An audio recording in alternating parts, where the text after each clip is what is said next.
All right, so let's go ahead and I'm going to share my screen and we're going to go over this. So it's not just going to be myself. I will be presenting and so too will Paul. Paul Layton is our head of planning. Paul, if you want to join now, our resident genius. Hey, Paul, thank you for coming to enlighten all of us. Hey, James. Thanks for having me, and thanks everybody for joining. Absolutely. So Paul and I will both be going over a majority of this. We also have Chelsea. Chelsea is one of our specialists, especially for some of the ultra high net worth clients, typically business owner clients that we have, not just about the provisions of this that impact all of us as individuals, but also if you're a business owner, what might some of those specific changes look like as well? So as we go through this, what are we going to talk about? Major tax changes. As we look at this, there's a lot in this bill. There's some major things. And so, like I said, how do we distill that down into the things that we think are going to be most impactful and make sure that we are going over a lot of that with you? Specifically, what's going to be the impact from a financial planning standpoint? Not just information, but what are the things that you should consider looking at, whether it's Roth conversions, whether it's healthcare subsidies, whether it's various tax torpedoes. We'll talk about what that means, takeaways and opportunities, and then finally, questions and answers, like I mentioned. As we go through this, just one more reminder that this is not intended to be advice. So here's just a disclaimer on that all of our advisory services are offered through Root Financial Partners, LLC, an SEC registered investment advisor. And this content is intended for informational and educational purposes only and should not be considered personalized advice. So you can see the rest of that disclosure there. But needless to say, we're going to provide a lot of information, a lot of educational information, but none of it will be advice. Before we jump in, we have our process at Root. We call it our Sequoia system, where if we are helping a client, if we're guiding the client through their financial plan, there's a temptation sometimes to jump right into taxes.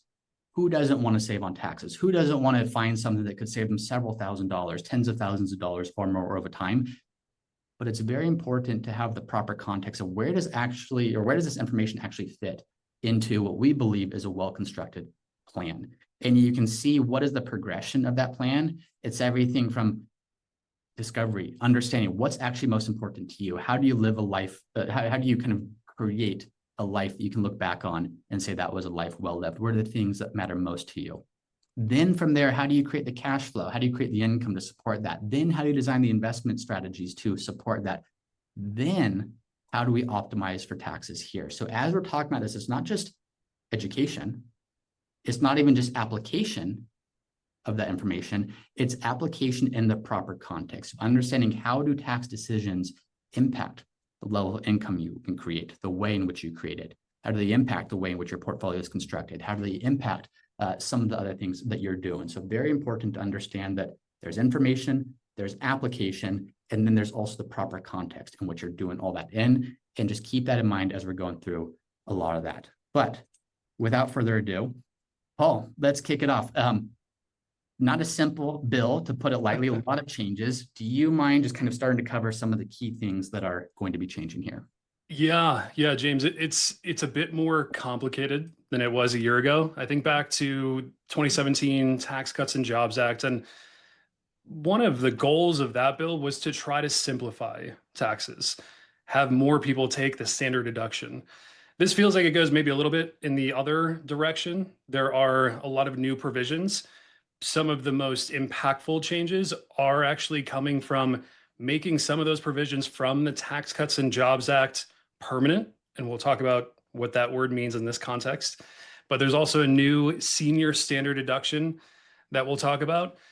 And then there's some pretty big changes in itemized deductions that we want to spend a bit of time on. Those get a little bit more complicated, but we'll try to make that as digestible as possible. We're going to do our best. It might not even be easy because there's a lot, but let's go ahead and do it. So what do those tax brackets actually look like? Yeah, so these are now permanent, right? So we've become accustomed to the tax brackets on the right side over the last 8 years, roughly. And Tax Cuts and Jobs Act was supposed to sunset after this year. So that would have put tax brackets back to this left side here. These are now permanent. So what that means is they are in place until Congress changes them again in the future. But the big benefit here is, yeah, there's going to be some tax savings for most people. You can see the brackets on the right side are a little bit lower.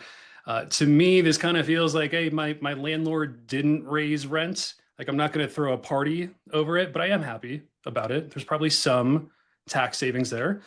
When we combine this with some of the other deductions we'll talk about, that's where we're going to see more of an impact. But we can see here on the right side, lower brackets for the foreseeable future. They are considered permanent at this point. Yeah.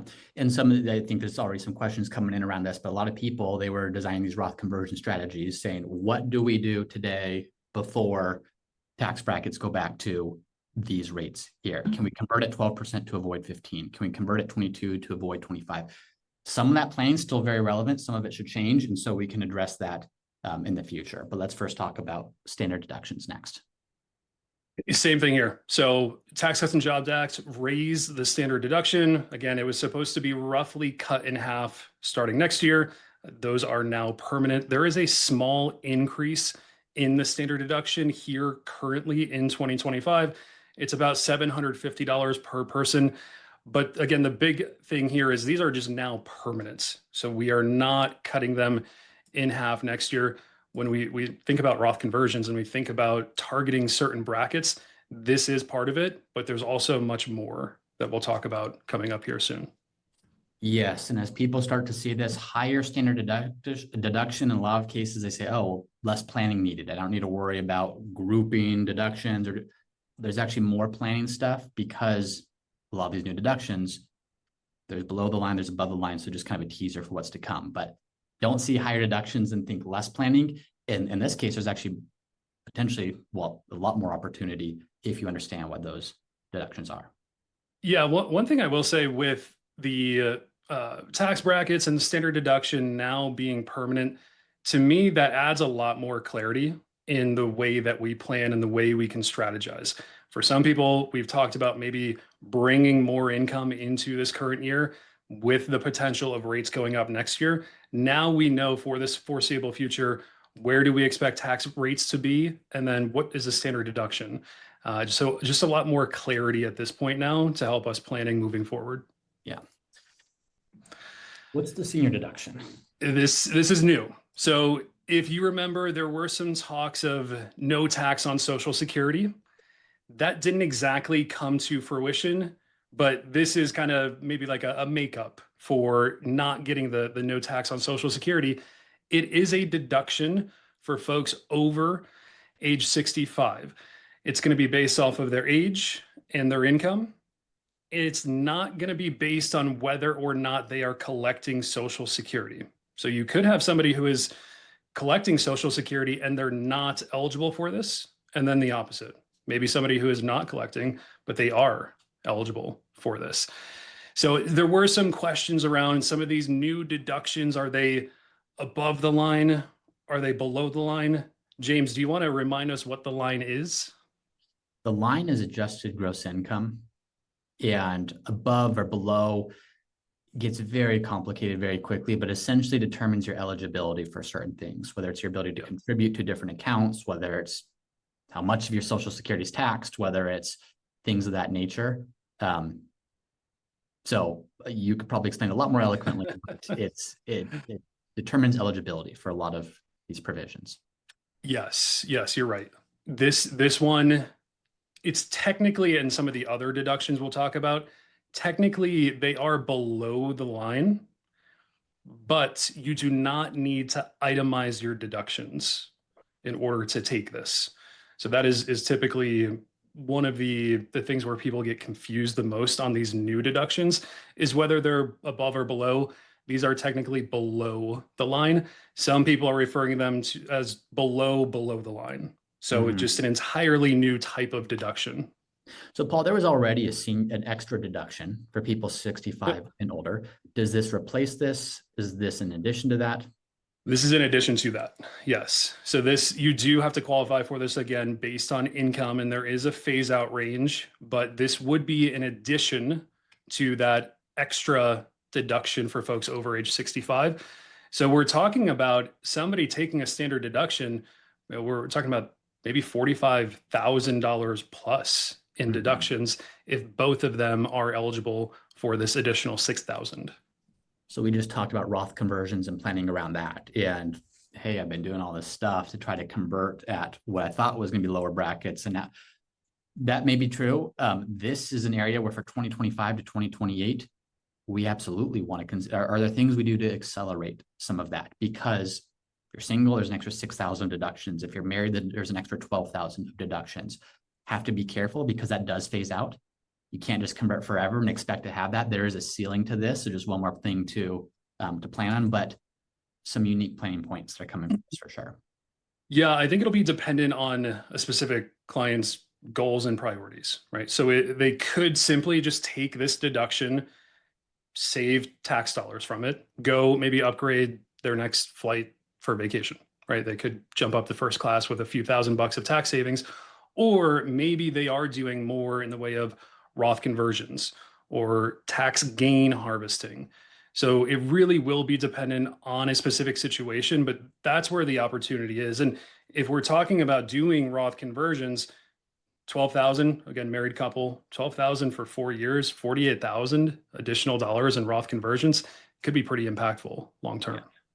Agreed. So let's look at some of the comparisons of where the rubber meets the road. What would my taxes have been versus what will they be now? Yeah, this is looking at next year to be clear.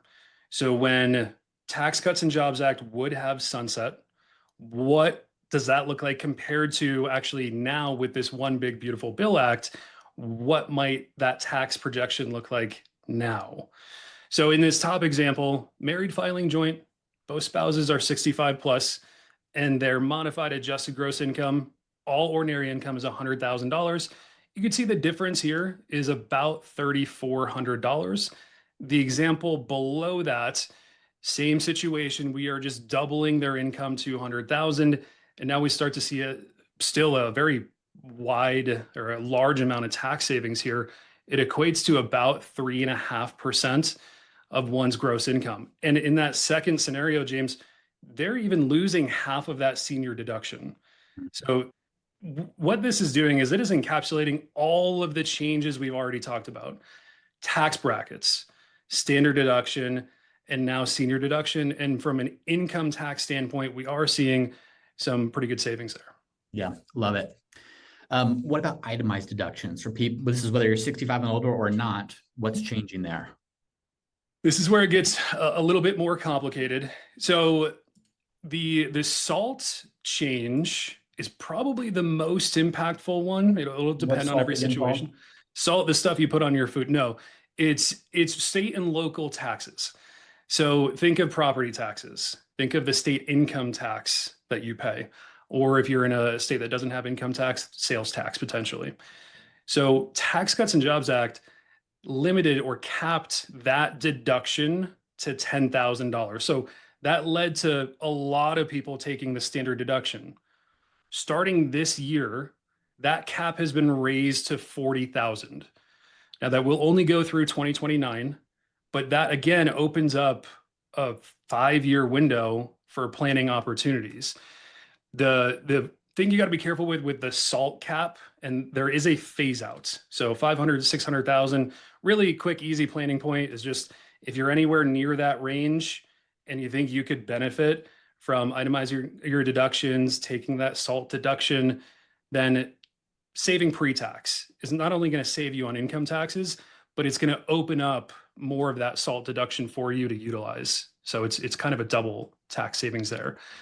But this is especially important for folks in high tax states. Yes. And this is, we've talked about the Social Security tax torpedo before of there are so many overlapping tax brackets and various thresholds you need to be aware of that for someone that's in the middle of this, there's a lot of tax planning that should be done because every additional dollar earned isn't just the tax on that additional dollar. It's also you're losing some of your deduction. So in some way it's pulling more income into that tax equation. So I don't know, you've got a slide coming up here that shows some of those kind of landmines, just like needs to be aware of to make sure that if you are in one of those zones, you're doing some serious planning around that. What else? I see charitable deduction stuff, limited 37% bracket. There's a lot of planning here that needs to be done. So the charitable deduction change is happening next year. A few things are happening. There is going to be a new deduction for folks who do not itemize. So there was something similar right around COVID. I think it was around $600 you could take for cash contributions to charity, use that as a deduction.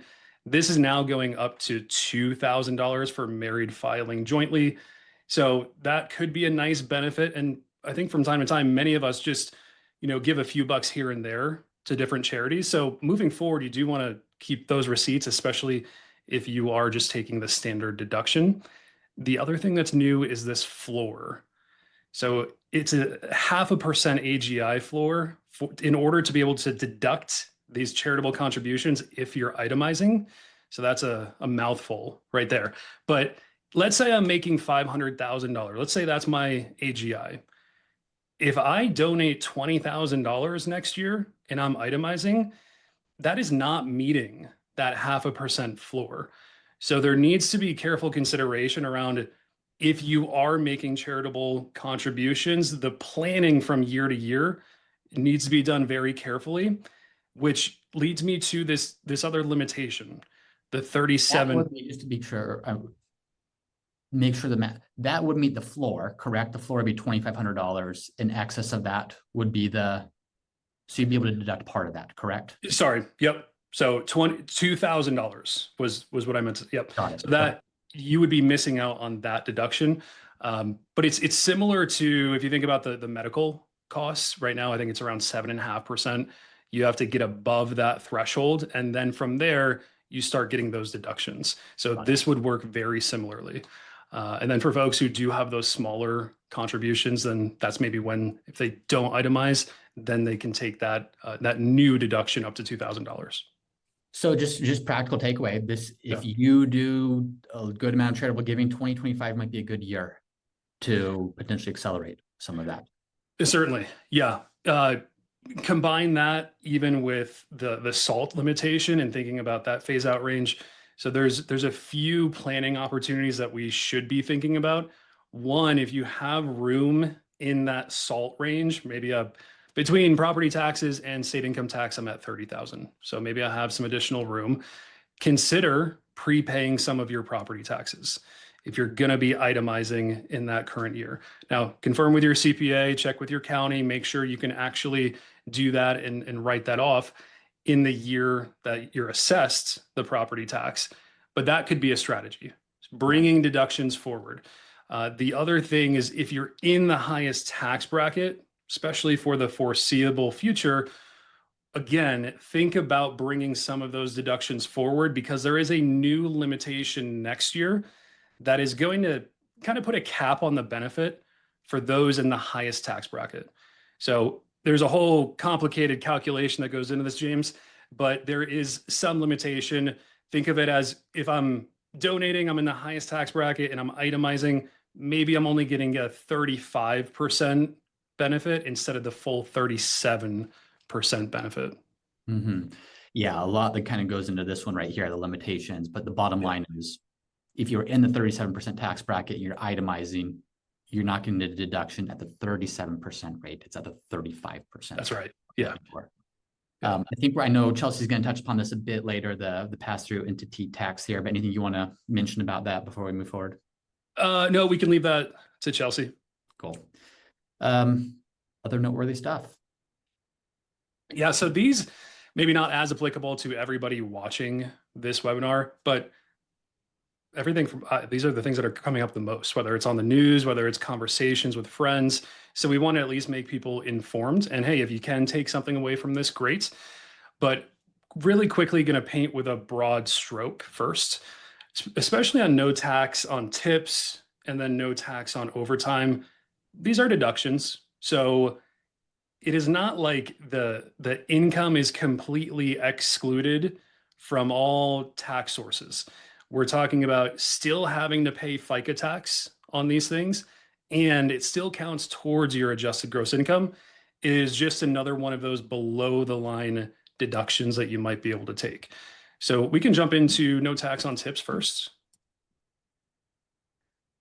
And this is, James, this is kind of a topic where people are a little bit concerned with the current tipping culture. I don't know how you feel about it, but I personally, anytime person turns around an iPad on me, I'm a sucker and I end up always leaving a couple bucks tip, but we're not going to be sending around a virtual tip jar. This no tax on tips deduction is for professions where tips are customarily received. So somebody like an accountant or an advisor is not going to be eligible for this type of deduction. But what will happen is it's supposed to happen by October 2nd. We are supposed to get a list of accepted occupations where those folks can take this deduction. Love it. Love it. And $25,000 deduction cap in that phases out. Probably not a whole lot of professions where you're earning more than $300,000 and tips are customarily received, but there is that phase out there. And then overtime. There's a lot of people that work overtime, earn overtime wages. What's the impact there? Yeah. This one is a little bit unique. It is not the full amount of the overtime pay. It is really just the premium or the excess amount compared to their normal rate. So I'll give you an example.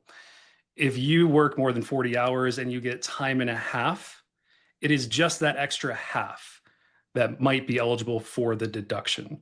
So that's the big takeaway here. There's a lot of nuances to this law, but that's the big takeaway on the no tax on overtime. Beautiful. Thank you for that. And then no tax on car loan interest. I'm sure there's some details there. Yeah, for sure. James, I know you drive an old car. Are you going to be looking at a new car anytime soon? Depends on how much I can deduct, I guess. Well, that's the funny part about this, actually. So up to $10,000, that is the cap. For somebody to accrue that $10,000 of interest, we're talking about car loans of north of 200,000 if the rate is 5%. So it certainly brings into question, does that make sense for one's financial plan? James, I know you're not going to be buying a car north of 200,000, but for those who do, some of the things that they should know is one of the key requirements is that final assembly has to be in the US. You can bet if you're going to buy a new car that salesperson is going to make sure you know that final assembly was in the US and this could be eligible for that deduction. But it should also be very clear on the sticker if that final assembly happened in the US. This phase out range starts a bit lower compared to no tax on tips and overtime, something to be aware of. One of whatever she's driving. But yeah, I think that the planning points here are for people that are able to actually take this deduction. If your income is under here and you're fully at $10,000 of car loan interest, it means you're buying a vehicle equal to or north of your actual annual income, which maybe not the best financial planning move. Right. One other thing to note is this is just the interest. In the same way with your mortgage, you don't deduct the entirety of your payment. You're just deducting the interest on it. So it's not, you see a lot of stuff on Instagram or whatever. This is not a deduction on the entire payment you're making. It's only the interest portion of that payment, which hopefully is not a giant portion of it. Right. Trump account. So what is this? How does it work? Any planning points around that? Yeah, in brand new account, we are still learning a lot about it. I think there needs to be a lot of IRS guidance on some of the specifics long term, what can be done, what can't be done. But high level, we expect this to work similar to an IRA once the child turns 18. Before that, it's a little bit different. So the amount you can contribute is different. Who can contribute is a bit different. And also for certain groups or certain folks, born between 25 and 2028, then we're talking about maybe getting $1,000 government seed deposits. So initially I'm thinking, maybe this is not the most advantageous type of account long-term, but wondering, is there some strategy around this? If I'm a parent and I'm looking to shift some of my assets to my child, and the main goal of this is to help them prepare for retirement, there definitely could be some planning opportunities here to be thinking about, James. We're talking about if an account, if I can make that $5,000 contribution every year until they turn 18, grows at 7%, we could be talking about an account near $200,000. And some of that's going to be basis or non-deductible contributions. And some of that is going to be growth. which would be taxed as ordinary income. So James, that strategy is, well, maybe we think about doing some small conversions when they turn 18. Maybe they're in college if we don't have to worry about student aid, or their income is low and we can make that Roth conversion at 10 or 12%. This could be pretty advantageous long-term for them. Again, we still want to learn more about all the nuances and the rules associated with this, but we do need IRS guidance. The other thing I'll say is that there might be some better or more tax preferred accounts depending on the goal. So if the goal is to save for your child's education, 529 is in most scenarios the way to go. And then you get the tax-free qualified withdrawals. And then some of that can be rolled to a Roth IRA afterwards. But we're evaluating this. This could be a reasonable long-term option for a number of people. Yeah, potentially a reasonable option, especially, probably don't have too many people under 18 on this webinar, but if planning for your child or your grandchild and how do you kind of help them get a leg up on their investing, this could potentially be something. But as we mentioned here, need a lot more IRS guidance as to how does this actually work before determining if that makes the most sense or not. Tax torpedo, we talked about this. What does a tax torpedo mean in simple terms, and what are the areas people should be looking out for? Yeah, high level, increasing your income and jumping into a higher tax rate, maybe not a higher marginal rate, but a higher tax rate. You end up paying more in taxes than what you expected. So in this case, right, there's all these different phase out ranges that we need to be aware of. It really created a minefield of different planning opportunities, different thresholds we need to watch out for. So we just wanted to illustrate some of those here. But James, yeah, it's really increasing just a small amount of income and having a large amount of tax due on that. Yeah, and some of these tax torpedoes, practically speaking, you could we look at the marginal tax brackets and they only go up to 37% of the federal level, or 37% is the highest they go to. But there are points in time, depending on what we're looking at here, that one additional dollar of income could lead to 45% more in taxes. And it's because not only are you earning that dollar in that marginal bracket, whether it's 22%, 24%, 32%, whatever it is, but you're also losing deductions as you're gaining income, which is subjecting more of your overall income to that tax bracket. So tons of details here, but just if you see, yes, some of these are going to be relevant to you. This is just an illustration that shows you where do you need to be mindful of potentially losing some of these deductions at various income levels across the way. Yeah, James, last thing I'll say on this is as we're planning on our end, it's really more about what is the effective costs of doing this. If I'm adding income, what is the real cost? It's not about the marginal tax rate, but it's about the tax cost overall. So those are the types of things that we try to look out for as planners. That's probably the most important, one of the most overlooked things people have. Oh, I'm in the 22% bracket. I'm going to do a conversion. I'm going to earn an extra dollar. Well, you're not accounting for lost deductions. You're not accounting for IRMA surcharges. You're not accounting for loss of health insurance subsidies. Like there's all these things that are either explicit taxes or not explicitly a tax, but should be thought of as that. And those decisions really matter as you move up through various tax brackets. Early healthcare or early retiree healthcare. What's the change there? Yeah, speaking of lost healthcare subsidies, so this bill didn't explicitly change too much regarding subsidies. What it did not do, it did not extend the current enhanced subsidies. So James, if you remember, as your income, the current law, as your income goes up, your subsidy will go down incrementally. Starting next year, we are going back to a cliff. So if your income goes above 400% of that federal poverty line, you lose the entire subsidy. So, and just the example here is, I put these clients right at the top of that threshold. I added $1,000 of income and they end up paying $5,200 more of tax. So just going over that threshold a little bit could cause a huge tax liability by way of a lost subsidy. So the planning point here is if you're planning to be on Marketplace Healthcare next year, you might think about bringing some of your income that you need next year, bring that forward into this year so that next year you can take full advantage of that subsidy. So, of course, it's a case by case basis. But again, if you are looking to maximize subsidy, think about bringing some of that income, whether it's capital gains, Roth conversions, IRA distributions, bring that into 2025. Love it. Takeaways. Just do you want to summarize real quick before we go over some business? Yeah, I think we're tight on time. So I'll just go to the things that we didn't quite talk about. So one, estate exemption going up 15 and 30 million. This means for most people, we don't need to worry too much about super complex estate planning. Don't tie up all your money in an irrevocable trust.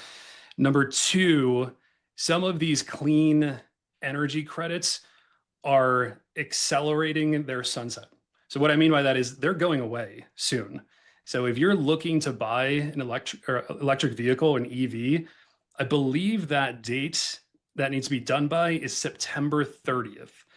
And then there's some other things, solar, home improvement, energy efficient upgrades. Those are more towards the end of the year. But if you were planning on doing these projects anyways, or buying that new car, then you should probably look to take action on that pretty quickly. Yeah. I think the takeaway number 6, talk to your advisor, talk to your CPA. There's so much, we're going over the kind of the tip of the iceberg here but there's so much to this. So make sure that you are talking to that person. Anything else, Paul? No. All right. Thank you very much. Chelsea, are you here? I am. All right. Thank you, Chelsea. So Chelsea is one of our advisors in our ultra high net worth division, does a lot of really great work with business owners, and there's some extra complicated stuff there. But Chelsea, I think it's actually pretty straightforward. So we only give you one slide because it's so simple, right?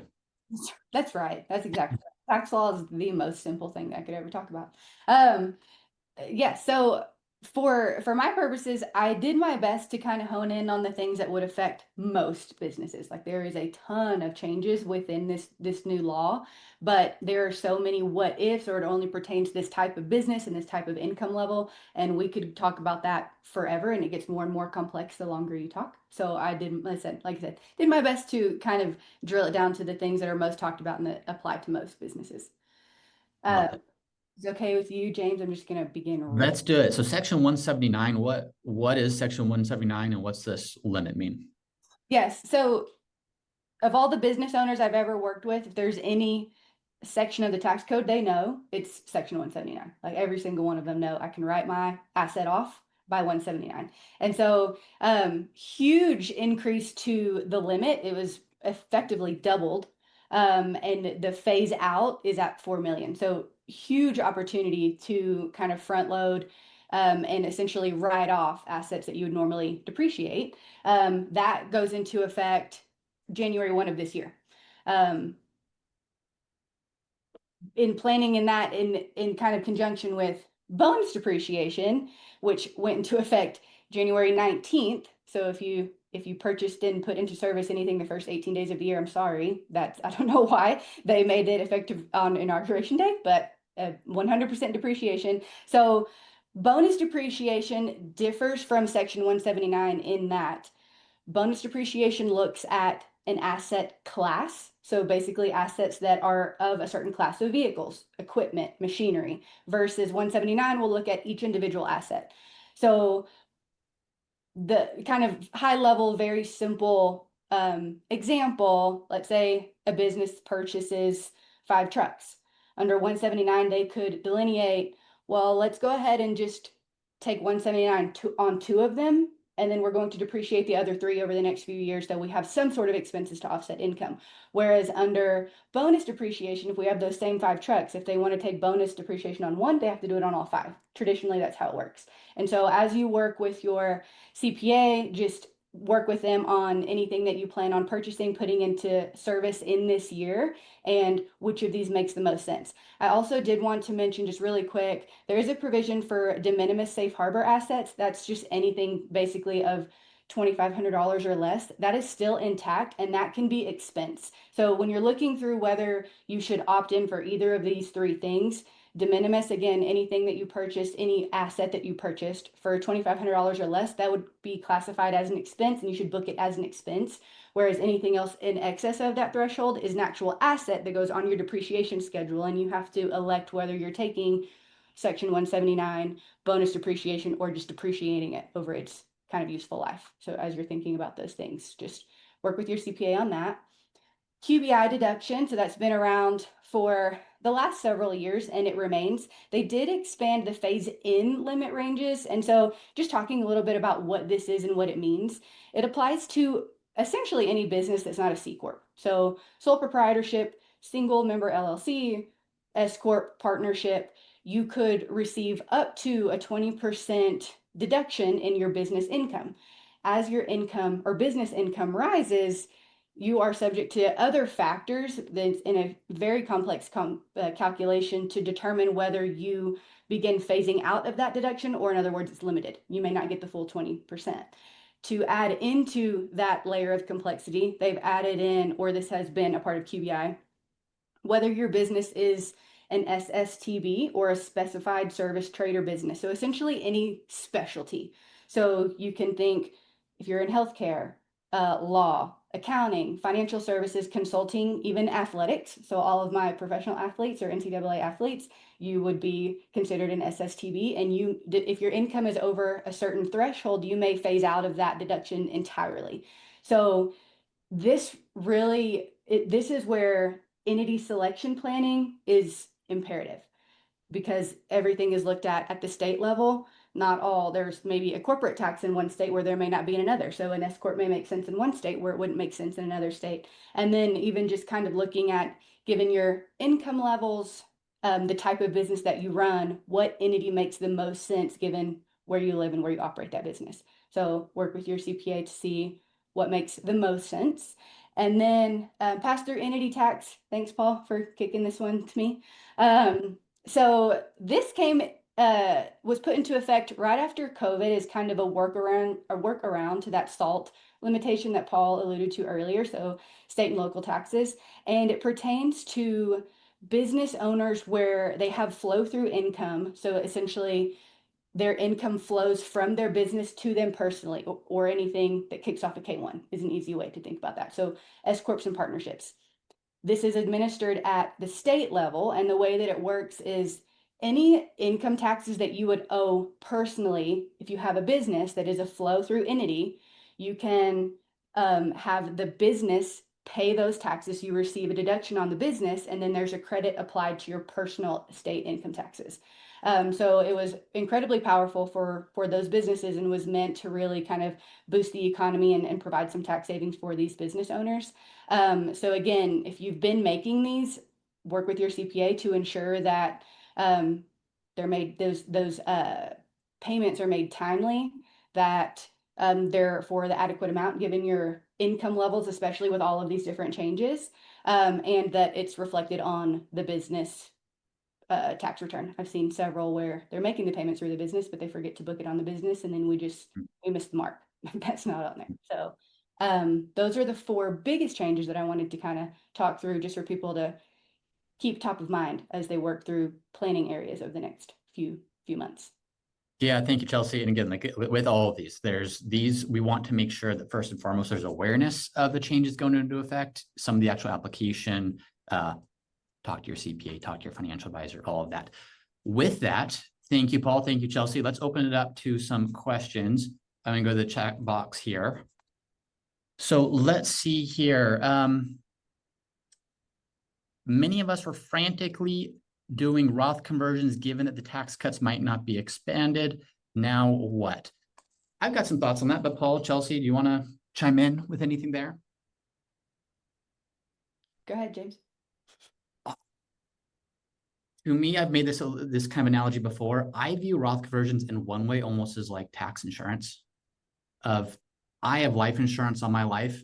I hope it's a complete waste of money. If I end up paying for that and never use it, it means things are good. Roth conversions can kind of be a similar thing. You plan for them because what happens if tax rates go up in the future and it cuts into your income? What happens if you do predecease your spouse by a considerable amount of time and their tax rate dramatically goes up? It's almost like by doing this, we never know with perfect certainty what's going to happen, but it's insurance against what possibly could be. And if tax rates end up actually being lower in the future, that ended up being a waste of money, but the rest of your plan is maybe better off for it. So that's part of financial planning. And what's the right balance there? What do we know? What do we do not know? And how do we minimize the impact of unforeseen things or things that could happen here? So yeah, if we knew with certainty exactly where tax rates were going to be, not just the next 4 years or 8 years, but 30 years, 40 years, it would be insanely easy to determine some of these things. But some of it is preparing with the information you have for what could possibly happen. But I think that's a very common question here. So thank you for that. Susan says, I've seen conflicting reporting on whether the new 6,000 senior deduction is above or below the line. Can you clear that up? Paul, I think we went over that, but will you just confirm that? Yeah, it is below the line, but you do not need to itemize your deductions for that. Perfect. James says, thank you, root team. Chris, J and D here listening. Thank you for tuning in. J and D, good to see you. Someone says, when will Right Capital be updated to reflect the new bill? So Right Capital, for those of you that don't know, that's the financial planning software that we use. I believe, Paul, that's already gone into effect. I think today was the first day. Yeah. Yeah. There's going to be a couple other minor changes that are going to happen, but the big changes are now live. Thank you. Very good. Another Right Capital question. Feel free to, by the way, keep typing questions in here. We have at least until the top of the hour to these here. Yes, someone makes a comment, permanent until Congress decides to change it. That's correct. Nothing ever is truly permanent. The difference is the Tax Cuts and Jobs Act, those rates were scheduled to sunset at a specific time. They have been made permanent until something new is made permanent by an act of Congress here. Can a couple that is 65 this year and 65, can a couple that is 65 this year in September and 65 next March, can they take part of the senior deduction? Paul, when does that go into effect? Is that immediately implemented? So it is this year. So the exact eligibility, I'd want to double check on that. Whether I think it's determined by the last day of the year, but I would want to double check on that. I mean, it's the year in which you turn 65, I'm fairly sure, but we can confirm that. So in this case, half of the 6,000 to Steve's question would be this year, assuming that is correct, and then the following 6,000 for a total of 12. Yep. Next year, correct. Yep. Great. Depending on income, assuming they're below that range. Perfect. Trevor, hey Trevor. Trevor says, isn't above the line meaning you can take the standard deduction and then add on the above the line deduction? So above the line is good. Let me see here. I want to make sure I'm Paul, so typically, if you're taking the standard deduction or an itemized deduction, can you just kind of an overview of how are things changing this year with like the senior credit or with some of these other things, deduction? How does that impact above and below the line deductions? Yeah, normally, yeah, whatever you can take above the line is a great thing because that affects your adjusted gross income. And a lot of things depend on your adjusted gross income, whether you can make an IRA, a Roth IRA contribution. There's a lot of things that depend on AGI. So normally, the below the line deductions are going to be counting toward itemized, but this is different. So this is totally separate from standard or itemized. This is an additional kind of almost new classification of deductions. So it doesn't matter if you itemize or if you take the standard. Chelsea, anything to add to that? No, I think you got it. Okay. Great, thank you. Steve, hey Steve, he says, what about the changes to the healthcare subsidies? This affects people looking to retire early. How did BBB change healthcare planning? So I know we kind of briefly touched upon this, but what do people need to be aware of? So it's not, just to confirm, it's not Medicare that's changing, correct? It's really that pre-Medicare retiree that needs to get healthcare on their own. What do those individuals need to be looking at? Yeah, really income this year versus next year. If you model out where that 400% of the federal poverty line comes in, for a married couple, it's around 84,000 of gross income. So MAGI. But Mhm. so if you're going to be around that threshold next year, then it would probably behoove you to try to shift some of that income to this year to try to stay under that threshold so you do get access to that healthcare subsidy. If you go over that just by a little bit, you lose the entire subsidy. So really just planning around that threshold is going to be really important for people. But James, it really depends on one's priorities. For others, they might be totally fine just blowing through that and doing more in Roth conversions. It really depends, but that's an important threshold to keep in mind, 400% of the federal poverty line. Yeah. Thank you. Question, drawing a blank, what is QBI? Chelsea, could you just do an overview? What is QBI and what does that mean for planning purposes? Qualified business income. So income from a qualified business, essentially. So like I said earlier, anyone who's a sole proprietorship or a single member LLC. So meaning you file on your Schedule C, you don't have a separate tax return for your business, or you're structured as an LLC, but again, you don't have a separate tax return, so it's still on your personal business or your personal tax return. And then also most S corps and most partnerships. So if that income kind of flows through to you and you don't pay it at the corporate tax level, so it's again basically anything other than a C corp should be eligible for this. And then depending on your income levels within that, there may be certain phase outs that they take into account. So they'll look at wages, they'll look at certain assets within the business, and then they'll look at the type of the business that you are and whether you phase out of that entirely. So again, that's where the entity planning comes into play, essentially how you elect to be taxed by the IRS. What type of entity are you? Yes. And fairly complex calculation. What type of business are you? At what level of income does that phase out? How does that compare to lots of stuff there? So if you are entirely earning income through W-2 wages, dividends, interest, Social Security, not going to be applicable. But if your business is your main source of income, that will be very applicable.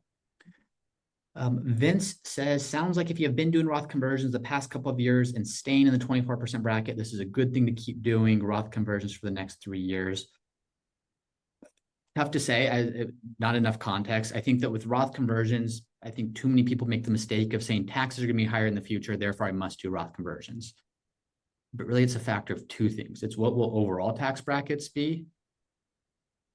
We could debate higher, lower, no one knows. But equally important, what will your own taxable income be?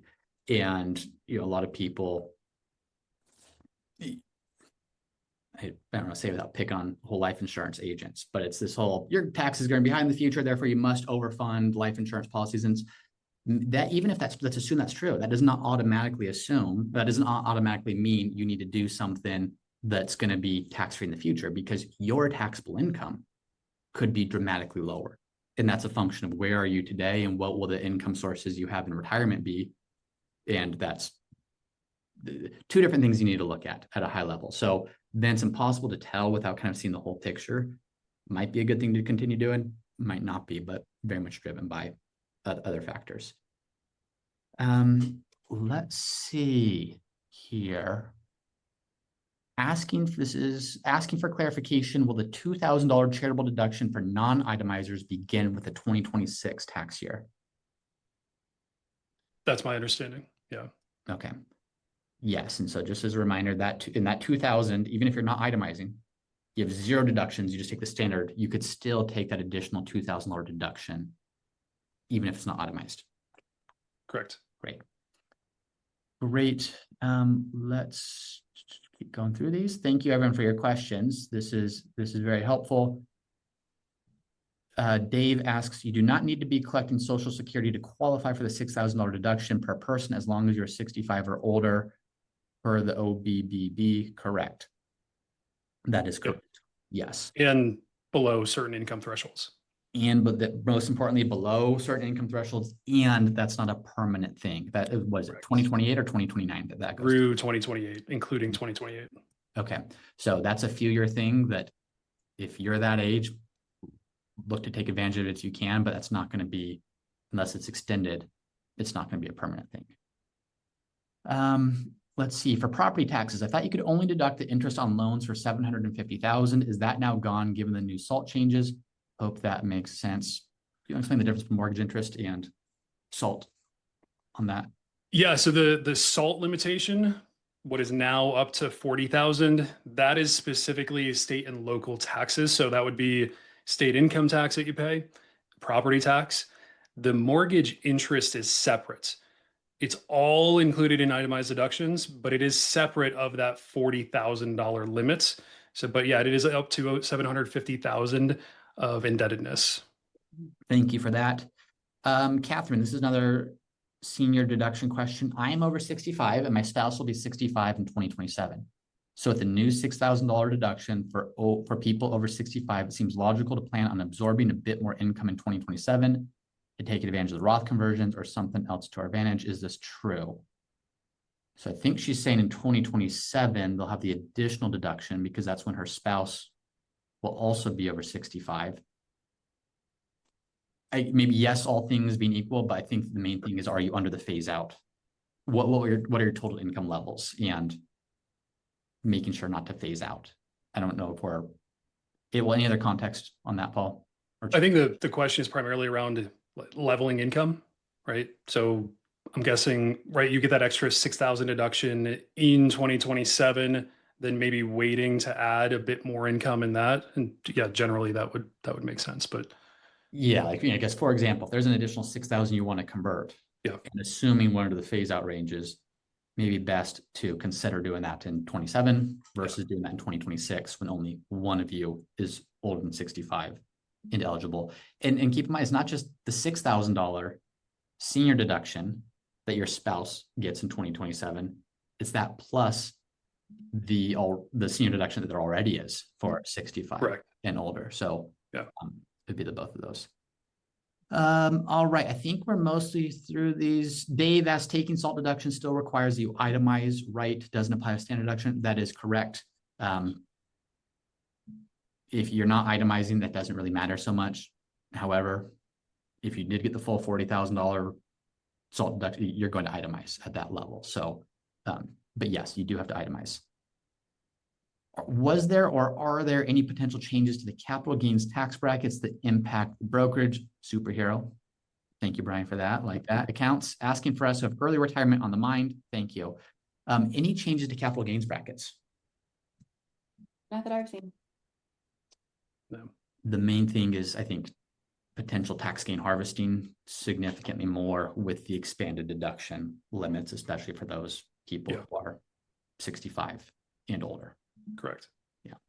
So a lot of planning around those deductions, I think. Yeah. We have this window, we have this time, keeping in mind all of this stuff, but obviously I think a lot of attention there. What year does the auto loan deduction take effect? Correct me if I'm wrong, that's in effect now. It's active. Yeah. Great. All right. I don't know if we got to every single one, but I think we got to most questions. Thank you very much, everyone, for coming. Chelsea, Paul, thank you very much for the expertise. As a reminder, this has been recorded. We're going to send this out. If you're not on Root's email list, go to rootfinancial.com and there's a very easy way to subscribe to that. We'll be sending out the recording as well as maybe a little bit more context around it and a bit more planning details there as well. So Chelsea, Paul, any final thoughts before we wrap? Just be careful out there. There's a lot of different phase outs, a lot of different thresholds to be aware of. Talk to your advisor, talk to your CPA, and thank you so much for joining. Yeah. Ditto. All right. Thanks, Paul. Thanks, Chelsea. Thank you, everyone, for joining. We'll see you soon.